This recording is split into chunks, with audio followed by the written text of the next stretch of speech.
கிறிஸ்துவுக்குள் பிரியமான சகோதர சகோதரிகளே, உங்கள் அனைவரையும் தினமொரு முத்துக்கள் நிகழ்ச்சியில் சந்திப்பதில் மிகுந்த மகிழ்ச்சி அடைகிறேன். நான் நாவன்மையற்றவன். விடுதலை பயணம் 4ஆம் அதிகாரம் 10ஆம் வசனம். மோசே ஆண்டவரிடம், ஐயோ ஆண்டவரே, நான் நாவன்மையற்றவன். நேற்றும் அதற்கு முன்பும் நீர் உம் அடியானிடம் பேசிய பின்பும் நான் திக்குவாயனும் குளறுபவனுமாயிருக்கிறேன் என்றார். பிரியமானவர்களே, எகிப்தில் இருக்கிற மக்கள் பார்வோனால் துன்பப்படுகிறதை இறைவன் கண்டார்.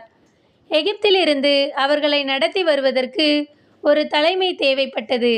அதற்காக இறைவன் வனாந்தரத்திலே ஆடு மாடுகளை மேய்த்து கொண்டிருந்த மோசேயை தேர்ந்தெடுத்தார். ஆனாலும் மோசே தன்னால் முடியாது, தான் தகுதியற்றவன் என்று கூறுகிறான். ஆனால் இறைவன் தான் தேர்ந்து கொண்ட மோசேயின் மூலமாகவே இஸ்ராயேல் மக்களை கானானுக்குள் வழிநடத்துகிறார். அன்பானவர்களே, இறைவனுடைய அழைப்பு உங்களை தேடி வரும்போது அதை உதறாதீர்கள்.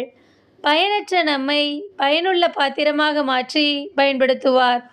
அதற்கு முன்பாக என்னால் முடியாது என்று உதறாதீர்கள்.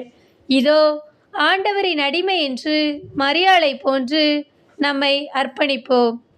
நான் நாவன்மையற்றவன், திக்குவாயும் மந்தனாவும் உள்ளவன் என்று சொல்லுகிற மோசேயின் ஆரம்ப நாட்களை பார்க்கும்போது அவன் பார்வோனின் அரண்மனையில் வாழ்ந்து கொண்டிருந்தான். எகிப்து நாட்டின் கலைகள் அனைத்தையும் கற்று சொல்லிலும் செயலிலும் வல்லவராய் திகழ்ந்தார். இப்படிப்பட்ட மோசே எப்படி திக்குவாயும் மந்தனாவும் உள்ளவனானான்? அதுதான் இடைப்பட்ட வனாந்தர வாழ்க்கை. மோசே அரண்மனை வாழ்வை இழந்ததினால் எல்லாவற்றையும் இழந்தவனானான்.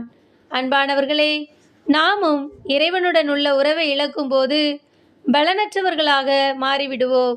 அப்போது என்னால் எதுவும் முடியாது என்ற நிலைக்கு தள்ளப்படுவோம்.